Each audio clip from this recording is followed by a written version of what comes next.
Eu nasci em Oliveira, numa área que depois passou a pertencer ao município de Carmo da Mata. Eu sou filho de Maria Cândida da Silveira e José Inácio da Silveira.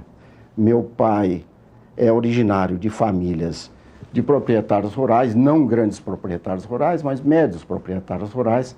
Porém, meu pai era dentista. E lá eu fiquei toda a minha infância, em Oliveira, que era uma cidade, naquele tempo, uma cidade muito interessante em termos de cultivar certos valores culturais. Oliveira é interessante que, desde aquele tempo, nós estamos falando em algo mais ou menos há 40 anos atrás, por aí, ou um pouquinho mais, já tinha mais de um jornal. E um deles está em circulação até hoje e é o jornal de circulação por mais tempo em Minas Gerais. A Gazeta de Minas circula desde 1887. No final dos anos 50 para os anos 60, as nossas cidades do interior sofriam um êxodo extraordinário, porque não havia a escola. A partir do clássico ou do científico, não havia escola nas nossas cidades. Então, as pessoas vinham para o polo regional, que no nosso caso era Belo Horizonte, em busca exatamente de estudos, porque em minha casa, felizmente, nosso pai, ele nos impregnou muito da ideia de que a gente precisava estudar, já que nós não iríamos dispor de patrimônios para nos sustentar a vida inteira. Eu fui morar com os meus irmãos. Então, primeiro, o choque, porque Oliveira era uma pequena cidade, Belo Horizonte era uma grande cidade, embora eu admito que naquela época ela devesse estar talvez com uns 300 mil habitantes.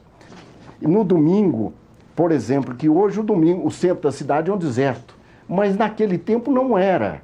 Então, me recordo até um dado que nos diz respeito como jornalistas, é que naquela época o debate do Oswaldo Nobre tirava uma bela tiragem e ele saía depois do futebol. E os garotos saíam vendendo depois das 6 horas da tarde de domingo. E vendiam tudo. Então você fica imaginando o que aconteceria hoje se alguém for vender jornal às 6 horas de domingo no centro da cidade. Ele vai vender para fantasmas, né? É mínimo o número de pessoas. Eu vim e logo depois fiz o vestibular de odontologia, que naquele tempo ainda era o vestibular separado. Mas, curiosamente, é bom a gente lembrar que a disputa já era enorme. E eu costumo lembrar, assim como o tempo passa, o meu professor, quem me examinou, naquele tempo havia também no vestibular o exame oral. E um dos meus examinadores foi o professor Aloysio Pimenta, que depois se tornou uma figura nacional, uma figura respeitável. Então, o professor Aloysio Pimenta. Mas, ato contínuo, eu comecei a trabalhar no diário.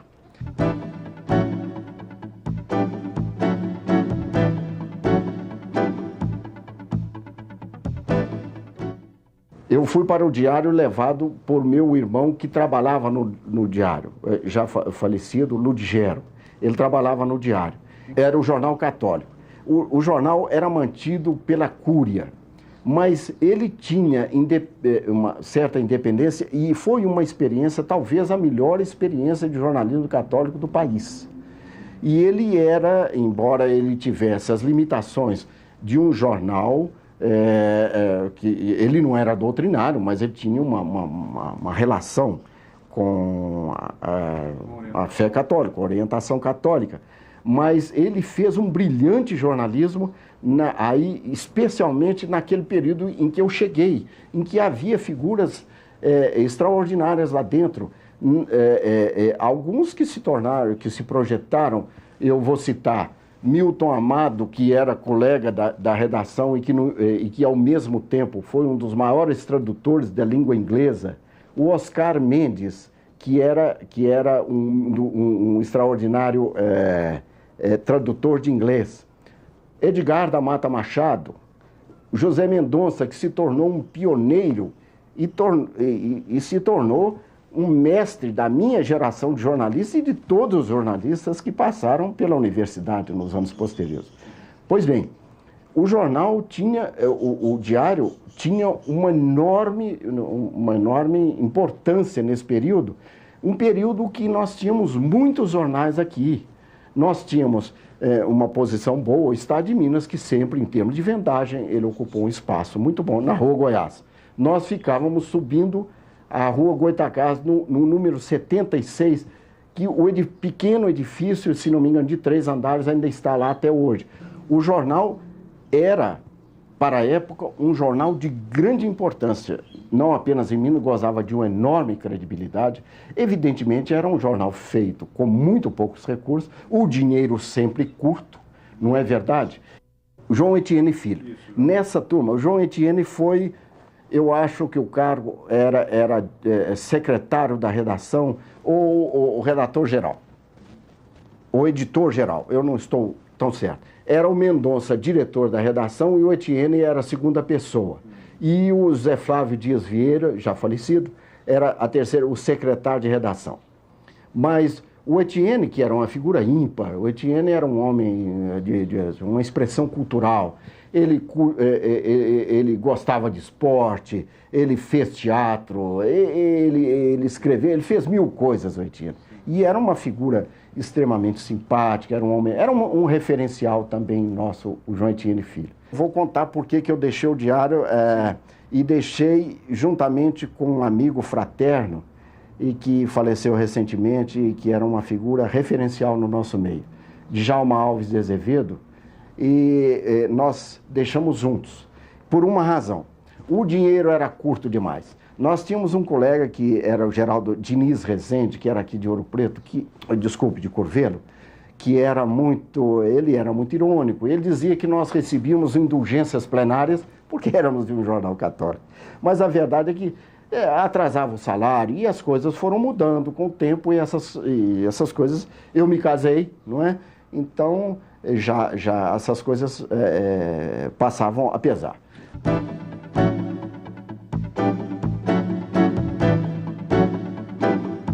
Imagine você, eu saio de um jornal conservador e vou para um jornal que, àquela época, e que sempre foi um jornal aguerrido, e um jornal de outra linha completamente. O diretor era o Hermógenes Ladeira e o diretor da redação era o Dauro Mendes, filho do colega nosso, filho do ex-deputado Dinar Mendes, da UDN. E o jornal, vários amigos que tem até hoje, que nós participamos daquela equipe, Demóstenes Romano, Jadir Barroso, daquela equipe, eu continuei fazendo política, sempre fiz política em jornal. Foi um período que estava entre a Revolução e a Segunda Revolução, que foi de 69.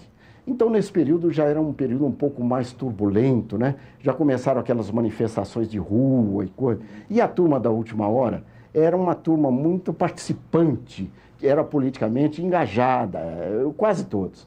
Então, me recordo bem que retratava aquele tipo, mas era uma turma muito boa, profissionalmente excelente. Determinado dia, eu cheguei à tarde lá, havia uma passeata, uma coisa assim, no centro da cidade. Então, eu cheguei um dia e encontrei a redação praticamente vazia. Mas por quê? Então, perguntei a um dos poucos, por quê? O pessoal foi todo cobrir a passeata? Então, ele me respondeu, não, foi participar. O pessoal era realmente engajado, né? Enquanto o Dauro, otimista, o Hermógenes também otimista, de que o jornal ia ter um parque gráfico em Brasília e Minas também ia ter um parque gráfico para nós íamos ganhar autonomia. Um determinado dia, assim, naquele sentimento de ascensão, nós chegamos um determinado dia e eu encontrei aquele ambiente meio fúnebre, assim. Eu falei, o que foi, gente? Sucursal fechou. E estava realmente fechada. Eu acredito que isso deva ter sido ou no final de 68 ou 69. Na verdade, a empresa, o Samuel Warner, que empresarialmente estava correndo ali naquele fio da navalha, né, porque era uma dificuldade. encontrar recurso, realmente aquela prevista expansão, na verdade, se tornou uma involução.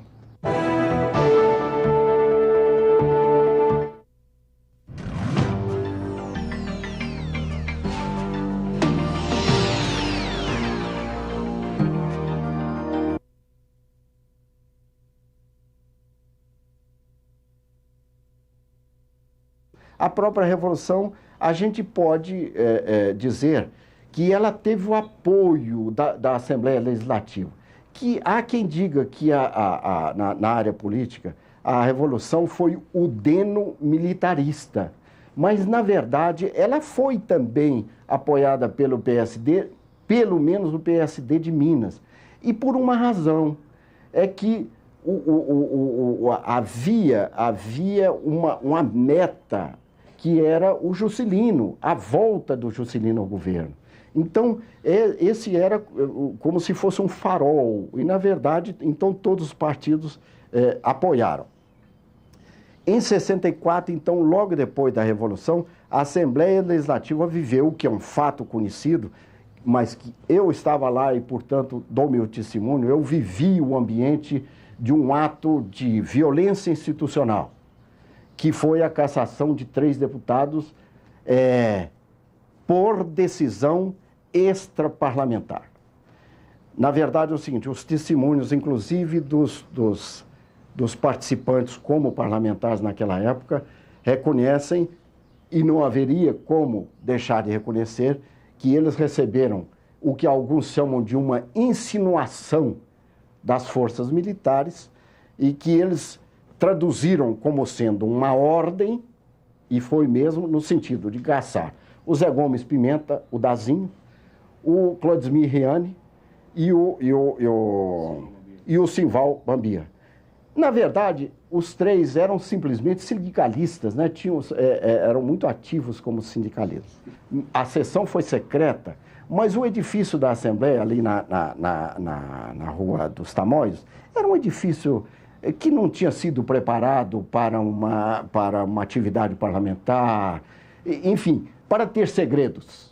Então, o militar, que eu não sei se a patente era capitão, me parece que era, foi ao gabinete do presidente, que era na parte da frente, no segundo andar. Ele, numa espécie de mezanino que ficava a presidência. Ele se assentou, presidente ali, os líderes se reuniram com ele e ele transmitiu aquela, vamos chamar, aquela insinuação, de que seria interessante caçar aqueles 3 deputados. Então, alguém teria perguntado, mas o senhor tem tempo para isso? E ele disse, se possível, agora. E o resultado, os 3 foram caçados numa sessão de, se não me engano, 10 minutos. Eu me recordo que uma passeata que houve aqui, que se não me engano, era uma passeata com Deus pela Liberdade, uma coisa assim, houve a participação pessoal de deputados estaduais. Eles participaram. Havia um movimento, eles participavam daquele tipo de pensamento. Um deles, uma das figuras mais interessantes, mais respeitáveis, mais admirada daquele tempo, que é o Pio Canedo, que foi vice-governador, uma pessoa, uma bela figura humana, um político extraordinário. Ele qualifica que naquele período a Assembleia, as forças políticas mineiras temiam por um movimento do governo Jango para fora das tradições nacionais. Em essência, eles temiam o comunismo, que era uma espécie de fantasma naquela época, né? Comunismo, reforma agrária, essas eram imagens assim, muito assustadoras, né? Então, eu acho que a Assembleia foi co-participante naquilo que lhe cabia, em termos de apoio e de alguma participação. Eu fiz uma referência a que a Assembleia participava muito disso. E é interessante que em 64, eu era da bancada de imprensa, E o Juscelino em 64, mesmo naquele movimento de revolução, o Juscelino não arriou a bandeira da candidatura dele. Ele já estava trabalhando o JK 65, e isso refletia no comportamento da bancada o PCdista e nos juscelinistas em geral. Pois bem, então, se não me engano, deve ter sido no mês de fevereiro, o Juscelino iria realizar uma viagem de campanha ao Nordeste. Então, é curioso porque a bancada de imprensa da Assembleia de Minas foi convidada para participar dessa viagem. Eu fui representando a bancada, eu fui em nome dos meus colegas. Então, eu fui daqui com Homero Santos, que era deputado do PSD, e o Aníbal Teixeira, que era deputado estadual também, e que era assessor do Juscelino, e se dizia que ele seria o ministro da Agricultura do governo Juscelino. Então, fomos daqui para o Rio de Janeiro, eu, Homero, e nos encontramos lá com o Aníbal, e fomos para o aeroporto Santos Dumont, onde já estava preparado. A Varig costumava entregar ao candidato um aviãozinho para ele fazer a sua campanha. Aquele aviãozinho era adaptado, tinha uma caminha para o candidato dormir, coisa, etc. Era um daqueles DC-3 que planava, ele não voava, né? Aquilo passava o tempo, se esquecia de chegar no lugar, né? No destino. Pois bem, então nós entramos, o Juscelino chegou, saímos cedíssimo. Eu me lembro que nós entramos no avião e o piloto ficou esperando o alvorecer para ele ser autorizado a voar, porque nós iríamos ao Nordeste e voltaríamos. E nessa altura, uma viagem até, se não me engano, o ponto extremo que fomos até João Pessoa. Então, eram 6 horas de voo.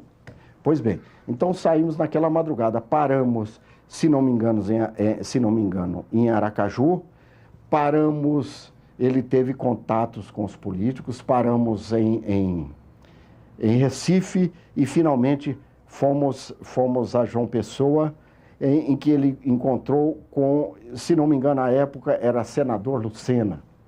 E então ele teve os contatos dele e depois nós entramos no avião, talvez, e esse era um ritmo muito do Juscelino, né?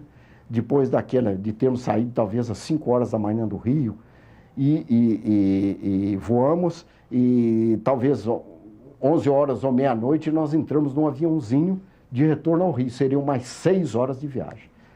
Então, essa viagem tem extrema importância pelo fato de que foi a última viagem de campanha do Juscelino Kubitschek, porque a pressão sobre ele iria aumentar extraordinariamente até terminar a cassação dele em junho de 65. O ato institucional número 2 foi muito interessante, porque ocorrida a eleição de 65, Minas e a Guanabara, naquele momento eu acho que, eu disse Guanabara porque eu acho que naquele momento chamava-se Estado da Guanabara e não Rio de Janeiro. Fugiram fugiram dos trilhos, porque foi eleito um governador não alinhado aqui e um governador não alinhado lá, que era o Negrão de Lima. E, coincidentemente, 2 juscelinistas ferrenhos. Então, essas lideranças revolucionárias, eu imagino que elas partiram para cortar esta rota, que era uma rota juscelinista. Então, logo em seguida, se não me engano, uns 20 dias depois da eleição, que foi 3 de outubro de 65, deve ter sido antes do final do mês, saiu o AI-2, que encerrou os partidos. Então, o que fez?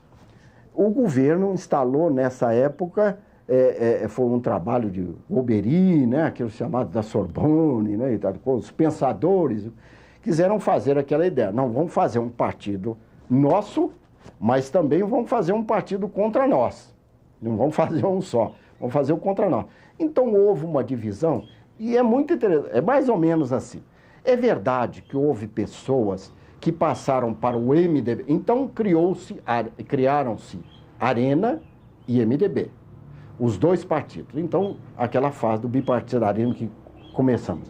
É verdade que algumas pessoas, eu penso que elas se transpuseram para a oposição, que era o MDB, que era canoa furada naquela época, sabia que não ia ganhar eleição nenhuma, era um negócio horrível, mas que não podiam fugir, exatamente por causa do juscelinismo. É o caso do Renato Azeredo, pai do Eduardo Azeredo, que foi nosso governador, e que não havia como ele aceitar aquela violência contra o Juscelino, etc., e ele ir para a Arena, o partido do governo. Mas em Minas, particularmente, aconteceu um fato de você colocar os tradicionais adversários, ferrenhos adversários, udenistas e PCDistas, num samburá só, que era a Arena. Então, como é que ia fazer isso? O Israel Pinheiro, que era governador, mas que precisava governar, né, numa situação dificílima, já que ele era um homem tido como não governista, ele precisava administrar aquilo.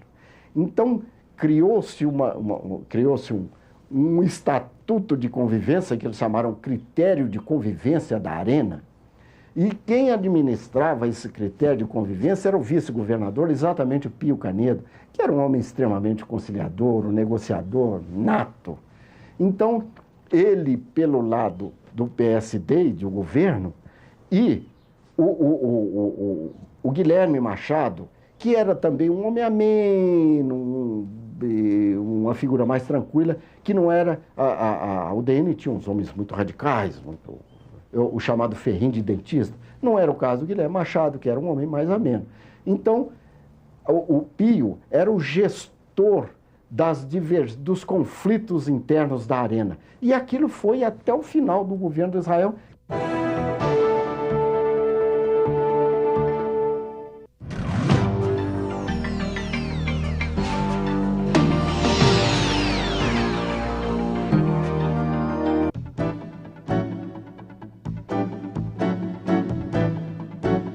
Eu era chefe do serviço de promoções do governo do estado, nome pomposo, né?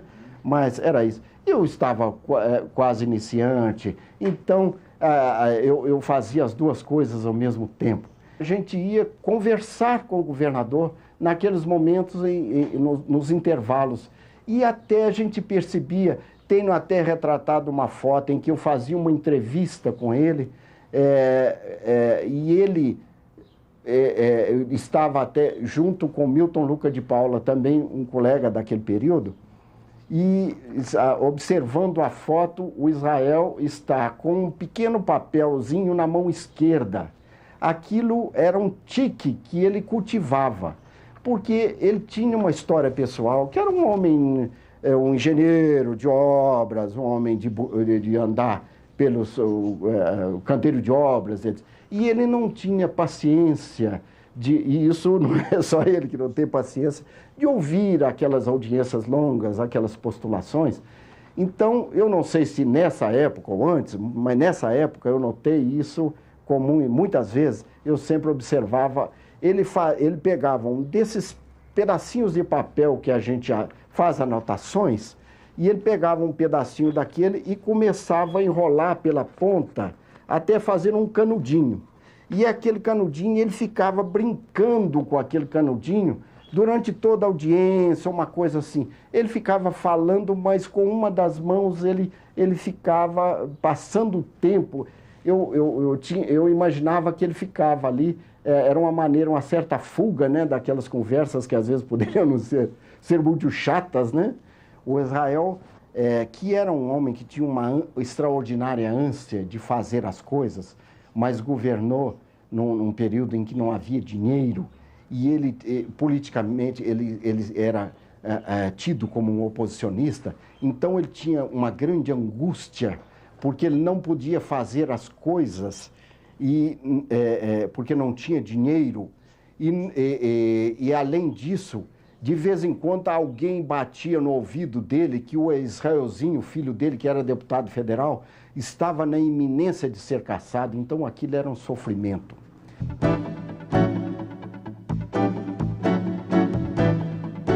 ele é editado por uma empresa que edita um outro jornal, que é o Gigante em Minas. Então, o Diário da Tarde sempre trabalhou dentro daquela ideia de que é o segundo, não é? Dentro de uma empresa. E toda a força da empresa e todos os recursos, ou melhor, os principais recursos, são dirigidos para o Estado de Minas, ao passo que o Diário da Tarde não recebe esse apoio logístico. Ele nunca recebeu. Nós tivemos ali o Zenóbio, que depois subiu para a editoria geral, subiu para a direção da empresa, então já abrangendo o Diário da Tarde, foi meu secretário de redação. Havia ele, o Fernando Carvalho, e o editor-geral, nesse período todo, foi o Fábio Doyle. No meu pequeno mundo, que era a editoria de política, eram o Fagundes Murta, o Antônio Silveira Soares, Lúcio Braga, o Maurício Reis, enfim, uma turma formidável.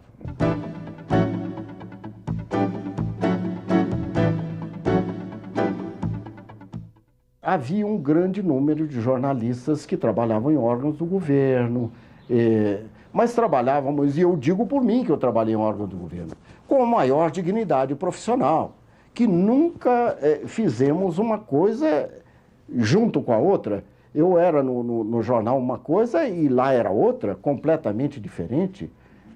Eu, por exemplo, fui funcionário do Estado e sou funcionário do Estado por concurso público. Quer dizer, não tenho nada a ver com isso. Fui como qualquer um para o concurso público e fui lá e fui fazer minha prova. Mas o fato houve, e eu diria que foi muito mal conduzido. O executor desse trabalho de reorganização da área de imprensa, eu diria que ele não foi feliz nesse projeto. Ele podia ter conduzido isso com muito mais delicadeza de trato, mas o processo foi muito autoritário. Uma pessoa que trabalhava lá na IPAMIG, então era chamada para ir para o palácio, deixar a sua vida que já estava estruturada, e agora você tem que assinar ponta no palácio. Ora, essas coisas não são decididas assim. Então, isto houve, mas isso ficou no âmbito de jornalista e no âmbito de repórter. E todos nós sabemos que jornalista, em sentido geral, e repórter, no sentido particular, não tem influência nas suas empresas. Isto é preciso deixar com muita clareza. E o que houve no caso, e o que eu acho que pesou, foram divergências de ordem pessoal, de estilo, de temperamentos que colocaram em choque o Newton Cardoso, que é um homem também temperamental, ele tem o estilo dele, ele é temperamental, que bateu com outro espírito também, um homem do seu temperamento, chamado temperamento forte, Camilo Teixeira da Costa.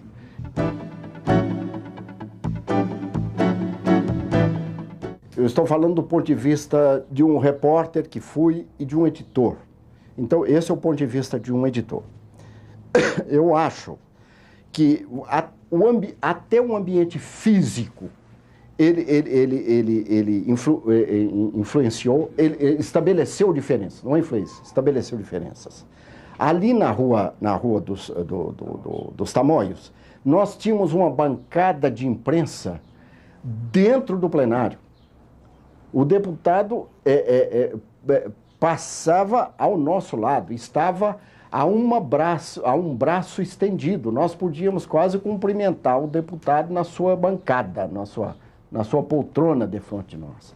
Isso dava um relacionamento muito grande e dava um acesso muito grande da imprensa aos trabalhos da Assembleia. Além disso, pode alguém até não concordar comigo, mas há um dado que num determinado momento eu acho que influiu muito. É que naquele tempo a Assembleia se reunia de segunda a sexta. aos sábados, inúmeros deputados iam para a Assembleia e todos nós, jornalistas, praticamente íamos para lá. Resultado, nós tínhamos um enorme material, nós não trabalhávamos com pauta, nosso editor não dava pauta, porque era ao sabor dos acontecimentos. E que havia acontecimentos, pronunciamentos, projetos votados, requerimentos, etc. Havia uma fartura de decisões parlamentares em plenário, nas comissões. Então, isso nos alimentava de segunda a sexta. Quando chegava no sábado pela manhã, íamos todos para lá. Então, apenas uma brincadeira. Chegavam, todos parávamos por ali, a gente nos carrinhos velhos da gente, e o Hélio Garcia, bem nascido, bem vivido, né? Chegava naquele tempo numa Bel-Air, que era uma beleza, parava na porta da Assembleia e dizia, não é? Então todos íamos para ali, e os gabinetes naquela época, eu volto a dizer, aquele prédio era muito simples, então não havia gabinete individual, havia os pontos de encontro, os gabinetes, por exemplo, era o gabinete PSD, o gabinete da UDN, o gabinete... Então todos ficavam ali, despachavam ali, porque não havia gabinete para os deputados. Então aquilo ali, aquilo participava, conhecíamos de tudo, conhecíamos até digamos assim, a vida íntima sobre certos aspectos. O deputado que ia ali, e havia naquela época um diretor, um superintendente ou diretor de banco, muito amigos dele, e que ao final até entrou para a área política, que levava dinheiro no bolso e as promissórias aos sábados. E o deputado já sabia lá ali tal coisa, e jornalista também, né? Mas jornalista menos, porque não tinha cacife para depois pagar, né? Então, precisava de um dinheiro ali, ele metia a mão no bolso, já estava preparado, né? Tirava o dinheiro, a promissóriazinha, ele assinava, pronto, já está tudo resolvido. Então era um ambiente muito ameno, e em virtude disso, no domingo, você abria os nossos jornais e estava repleto de noticiário político e parlamentar, porque ocupava o espaço. Eu não sei a partir de qual foi o momento, mas houve uma mudança no regimento interno da Assembleia que ela passou. A rigor, ela hoje não se reúne nem segunda e nem sexta. Por quê? Diz que a reunião hoje a reunião deliberativa são de terça e quinta só. Pois bem, então vamos pensar do ponto de vista de um jornalista. Eu estou pensando do ponto de vista de um jornalista. O que o repórter consegue na segunda na Assembleia? Difícil.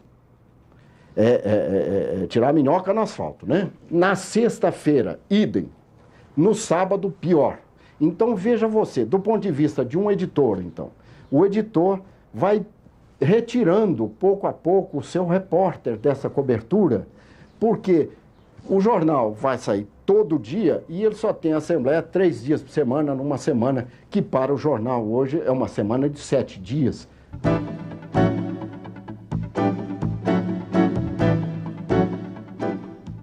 Não quero ser saudosista, nem demolidor, mas eu tenho que confessar que eu sinto a diferença comum. Tantas pessoas sentem a diferença.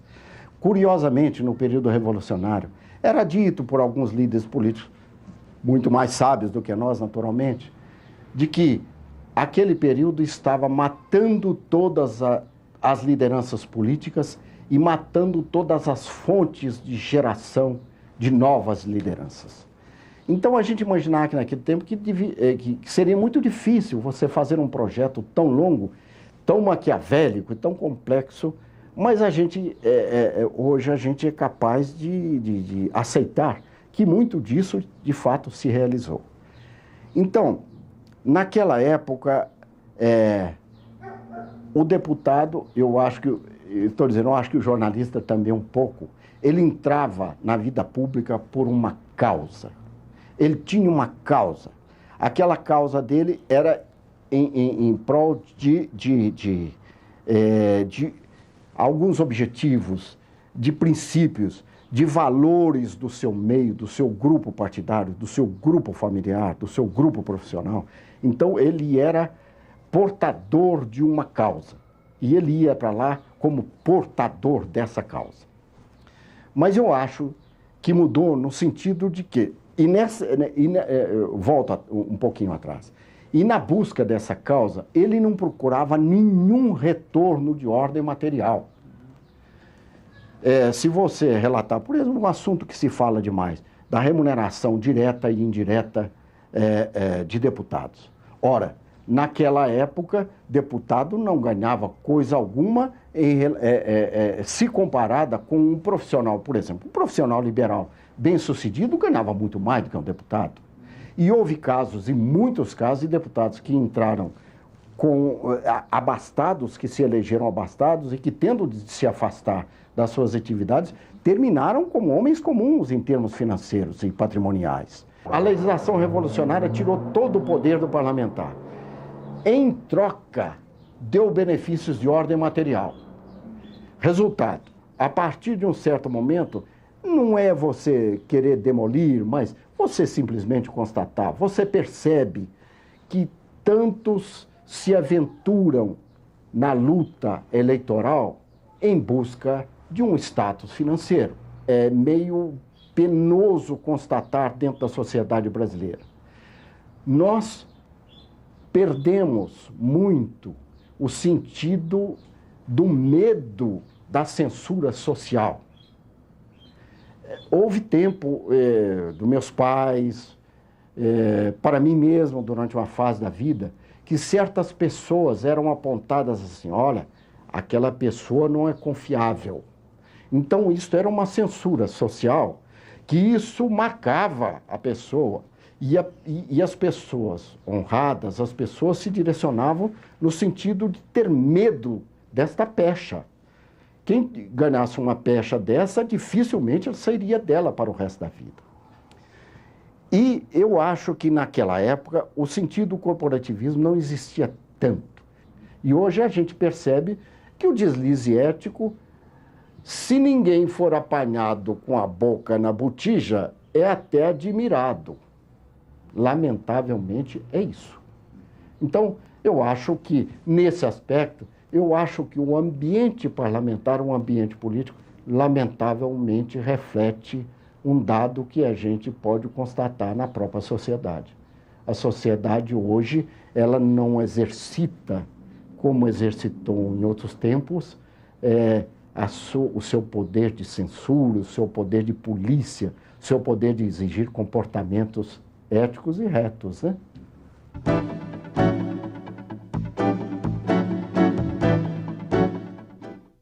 Nesse tempo que eu disse que é um tempo passado, o que havia da Assembleia, em termos de comunicação, era feito pelo repórter do jornal, ou da rádio, ou televisão, que era incipiente naquela altura. Mas então, basicamente, o repórter do jornal e da rádio.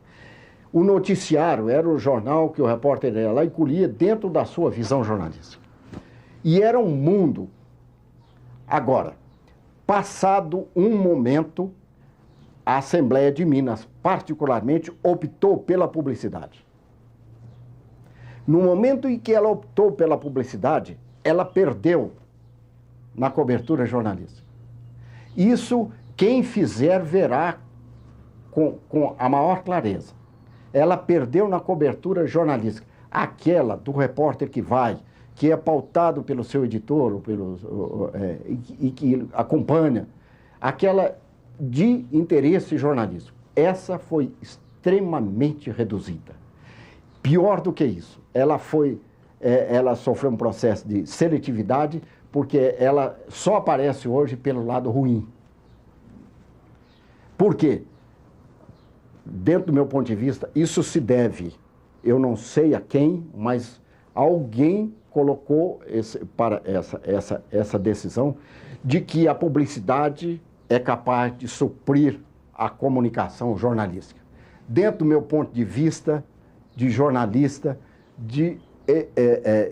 da área política, por mais de 40 anos, por esse caminho não se vai fazer